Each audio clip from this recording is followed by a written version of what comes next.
kita sudah merdeka secara teori sejak tahun 1945, tapi sebetulnya kita belum merdeka. Karena masih banyak hal yang kita dijajah. Dalam hal keuangan, uang yang kita miliki masih uang yang terjajah. Uang kita merosot terus nilainya. Tahun 1945, 2 rupiah nilainya sama dengan 1 gram emas. 2 rupiah sama dengan 1 gram emas. Itu tahun 1946. Sekarang nilainya 1 gram sama dengan 1 juta. Jadi 1 rupiah tahun 1946 nilainya 500.000 kali lipat dibanding sekarang. Ini menyedihkan. Ini bagian dari konspirasi bahwa uang yang kita miliki bukan uang milik Indonesia, tetapi uang yang dicetak oleh bankir internasional. Hampir tidak ada yang paham masalah ini. Yang kedua, masalah kesehatan. Dari waktu ke waktu kita dijajah dengan ilmu kesehatan. Ilmu kesehatan dibikin semakin rumit. Padahal zaman dulu, zaman kakek-kakek kita, untuk hidup sehat itu sederhana, sangat sederhana. Menangani berbagai penyakit sederhana. Dan alhamdulillah sejak tahun 2000 saya berupaya mengembalikan bagaimana kesederhanaan dalam ilmu pengobatan itu supaya bergulir di masyarakat. Dan alhamdulillah yang nyambung dengan kami umumnya hidupnya lebih sehat umumnya. Tapi yang tidak mengenal dengan bagaimana cara hidup sehat yang sederhana umumnya menderita dalam proses pengobatan. Ini menyedihkan. Bapak dan Ibu sekalian, ada banyak faktor yang menyebabkan ini semuanya terjadi. Tapi ini semuanya memang sudah diprediksi oleh Rasulullah Sallallahu Alaihi Wasallam. Di mana Rasulullah Sallallahu Alaihi Wasallam bersabda, "La tunqadhunna oral Islam urwatan urwatan." Simpul-simpul Islam itu akan dicabut oleh Allah Subhanahu wa taala. Satu persatu dari simpul Islam akan dicabut. Satu persatu dari kehidupan sunnah akan dicabut. Satu persatu dari warna keislaman kita akan dicabut. Rasulullah menyampaikan, awwaluhunna naqdhan al-hukmu. Yang paling pertama dicabut hukum, masalah hukum. Masalah hukum dicabut, kemudian tradisi-tradisi dicabut. Dan yang paling terakhir itu nanti sholat yang dicabut. Kalau umat itu sudah nggak boleh sholat, itu sudah berarti jenjang yang paling terakhir. Nah, dalam hilangnya urwah tadi, simpul-simpul Islam tadi, apa yang Rasulullah katakan? Setiap kali simpul Islam itu hilang, tradisi Islam itu hilang, masyarakat bukan merebut kembali untuk mengembalikan, tidak, tetapi karena sudah lemahnya iman, apa yang dilakukan oleh masyarakat? Tashabbatsan nas billati taliha. Manusia secara umum ya mempertahankan sunnah yang berikutnya, bukan mengembalikan sunnah yang hilang, bukan mengembalikan tradisi yang hilang. Ya.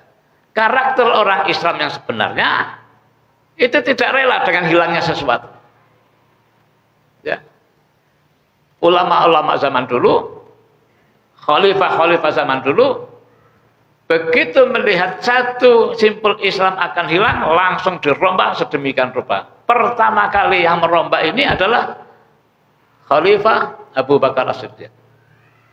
Begitu Rasulullah Sallallahu Alaihi Wasallam meninggal, tiba-tiba masyarakat mulai membuat kebijakan tersendiri. Apa yang masyarakat mau lakukan? Kami tidak akan membayar zakat lewat pemerintah, tapi kami akan membayar zakat sendiri-sendiri. ribut lah, terjadi satu keributan yang luar biasa.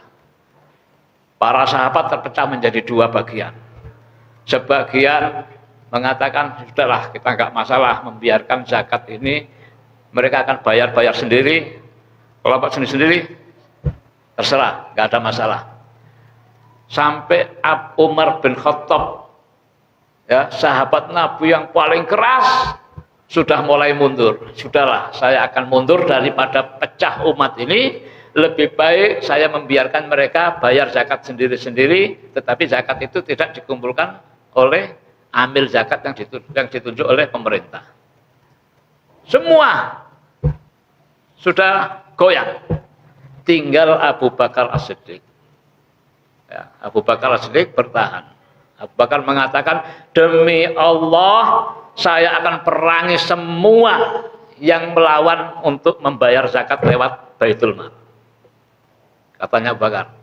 Umar mengatakan, hei Abu Bakar, kau akan memerangi umat Islam? Iya. Siapapun yang tidak mau mengikuti petunjuk Nabi, apalagi dalam hal ini zakat adalah rukun Islam, maka demi Allah saya akan perangi mereka. Walaupun kau sendiri. Dijawab oleh Abu Bakar, ya, walaupun saya sendiri, demi Allah akan saya perangi, entah saya menang atau saya akan syahid. Itu karakter ulama-ulama zaman dulu. Jadi kalau ada simpul Islam hilang, mereka tidak akan ridho. Ya, mempertahankan dan memerangi, lebih baik mati daripada sesuatu ini hilang. Nah sekarang ini kita sudah kehilangan banyak hal. Banyak hal, saya bisa sebutkan satu persatu, sangat banyak hal kita kehilangan. Dan anehnya hal-hal yang hilang ini sudah kita nikmati begitu saja tanpa ada sesuatu yang sepertinya hilang. Kita sudah menikmati dengan kehilangan itu. Seakan-akan sesuatu yang hilang itu sudah biasa, sudah lumrah, sudah kita tinggalkan sekian lama, dan kita generasi-generasi yang baru sudah nggak tahu lagi bahwa ada tradisi yang sangat baik yang mulai dikikis. Ini menyedihkan. Ya, begitu Abu Bakar mempertahankan seperti itu, subhanallah, Allah memberkahi. Kam min fi'atin qalilatin ghalabat fi'atan katsiratan. Jadi Abu Bakar bertahan, akhirnya satu persatu sahabat-sahabat yang dekat dengan Nabi bergabung ke Abu Bakar, dan akhirnya memerangi orang-orang yang tidak mau bayar zakat. Muncul problem setelah itu, Musailamah Al-Kadzdzab. Begitu pula. Ya, begitu karakter orang terdahulu. Bapak dan Ibu sekalian, saya ingin menyampaikan hal-hal yang ringan sebagai contoh. Ya, hal-hal yang ringan sebagai contoh dari tradisi-tradisi umat, tradisi ulama-ulama kita. Salah satu tradisi ulama kita yang nikmat rasanya itu adalah minum kopi. Ngopi. Ngopi itu tradisinya ulama. Ulama-ulama Yaman, Hadramaut itu sampai membuat buku tersendiri tentang kopi. Bahkan membuat syair-syair tentang kopi, manfaat kopi. Mulailah kopi ini dicaci maki, mulailah kopi ini dijelek-jelekkan, sampai muncul banyak ibu-ibu yang melarang suaminya ngopi.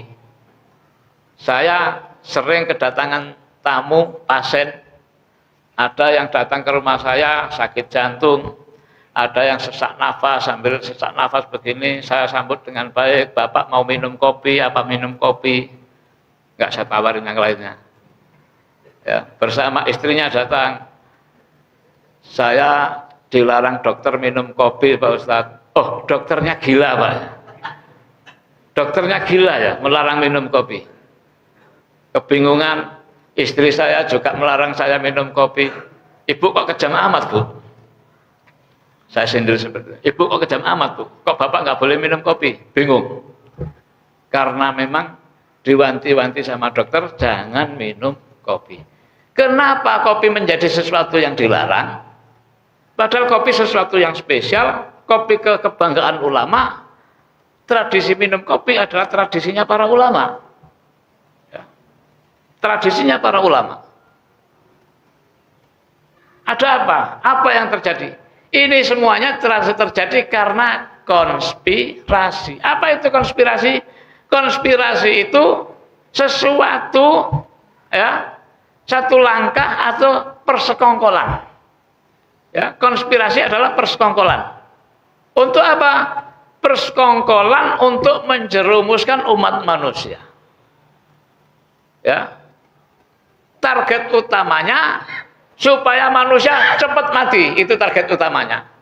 Kalau nggak bisa cepat mati, setidak-tidaknya berbagai faktor yang menjadikan penyakit ya diarahkan ke arah sana. Jadi banyak hal dalam kehidupan kita ini, banyak hal yang di situ dimuatin konspirasi. Untuk apa? Supaya menyumbang penyakit dari A, menyumbang penyakit dari B, menyumbang dari puluhan benda. Salah satunya air minum. Kalau di Amerika air minum diberi fluoride. Apa itu fluoride? Fluoride itu mineral umumnya ada di laut. Manfaat utamanya menguatkan tulang, itu fluoride yang asli. Tetapi fluoride yang diberikan ke air minum bukan fluoride asli, fluoride palsu yang merupakan racun. Kembali ke contoh kopi tadi. Ada apa dengan kopi? Kopi itu mengandung satu zat yang namanya kafein. Apa itu kafein? Kafein adalah antioksidan. Kafein itu anti racun. Kalau ada orang keracunan, minum kopi berkurang racunnya. Minum kelapa muda berkurang lagi racunnya. Minum daging kambing berkurang lagi racunnya. Serius, apa yang saya katakan. Jadi kopi itu anti racun. Nah, di Jerman ada perusahaan farmasi besar, perusahaan farmasi yang paling top di dunia. Salah satunya namanya Dexter. Dexter punya anak perusahaan, diantaranya Bayer. Mungkin bapak-bapak tahu yang namanya Bayer. Ya, Bayer itu anak perusahaannya Dexter. Ada apa mereka? Mereka membuat kafein palsu.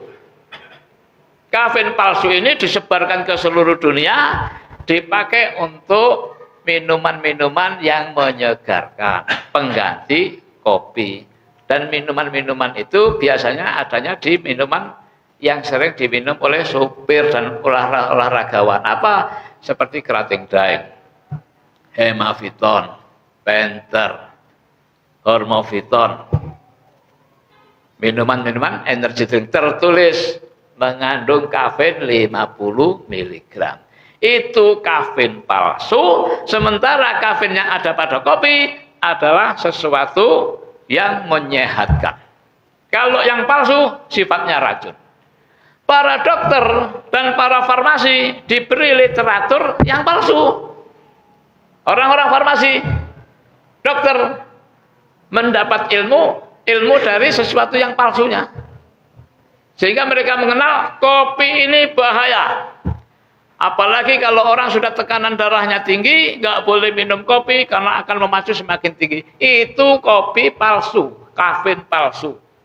Dan sekarang banyak kopi-kopi saset, ya, ada yang warnanya coklat, ada yang warnanya hitam. Kadang-kadang kopi, tapi kalau dibaca komposisinya tidak ada kopinya, tapi adanya perisa rasa kopi. Jadi hati-hati. Kalau minum kopi sasetan, baca komposisinya.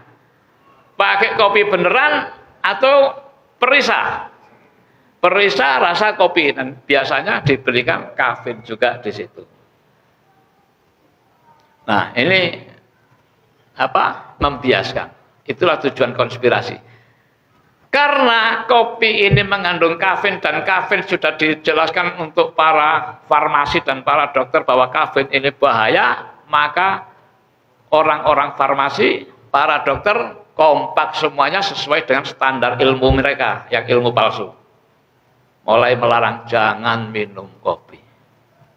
Padahal minum kopi itu menyehatkan, sehat dan mensehatkan. Apa buktinya kalau kopi bukan racun? Apa buktinya? Racun itu kalau dikonsumsi menghasilkan efek. Apa efeknya?